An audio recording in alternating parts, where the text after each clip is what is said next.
Let's tell you about the Environmental Affairs Department. It wants to temporarily extend the operating zone of false bay shark cage diving to the Strandfontein beach in Cape Town. However, affected communities and local beach clubs have responded with a resounding no. Ahead of a bumper summer season, they say an increase in shark activity could put beachgoers at risk. Newsroom Afrika's Natalie Malgas is following that story, and she joins us live from Cape Town. So what's the rationale from the side of the department for this move, Natalie?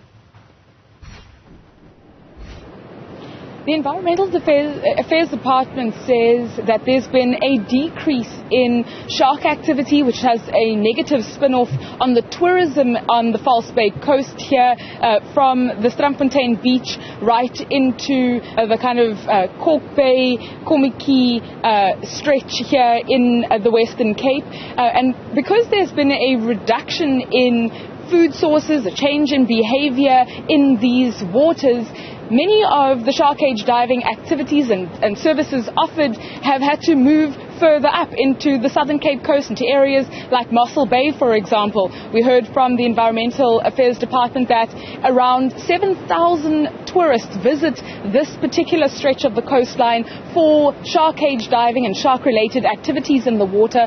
So to bring that all back up, they were proposing increasing chumming just off the Strandfontein coast, about a kilometre off the coastline we're standing on at the moment. And we've heard from some of the residents and beach clubs, including the Life Saving Club, that all are saying, no, we're recreational fishers, we use this water, and to increase shark activity may be putting the locals at risk, the people who choose to frequent this beach pretty often. And as you mentioned, ahead of the summer season, they anticipate many people flocking to the shores, and if that is coupled with an increase in shark activity, it's just a risk they're not prepared to take. I'm also standing with the National Sea Rescue Institute's Craig Lambinon to pick his brain on what he makes of this idea, bearing in mind this conversation comes at the time of a shark attack just off Plettenberg Bay a few weeks ago. So it's turned into quite a contentious and controversial topic.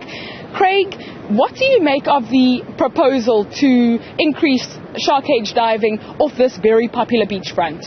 So it doesn't make common sense to bring shark cage diving closer inshore. At the moment, it's already about 3.2 kilometers, 3.2 nautical miles offshore, which is about 6 kilometers. To bring it closer than that, where you have up to tens of thousands of bathers, especially over the festive season, it's not a good idea. To encourage the sharks to come closer inshore. We do know that because the sharks live in the sea, they're foraging for food. When we enter the ocean, we are already entering the ocean under a risk. It's a calculated, voluntary assumption of risk, but to encourage that to come closer to each other is not a good idea, and we believe that it may not happen.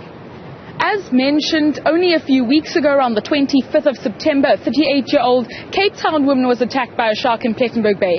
At the time, there was an NSRI advisory out that there was an increase in shark activity and beachgoers should be careful.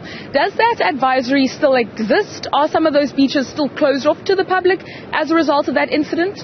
So that's correct. The municipalities along the Southern Cape coastline and into the Eastern Cape, up to about Jeffreys Bay, continue to advise the public to exercise caution due to an increased shark activity, which is natural, but also brought closer to that area because of orcas that are displacing sharks from Mossel Bay.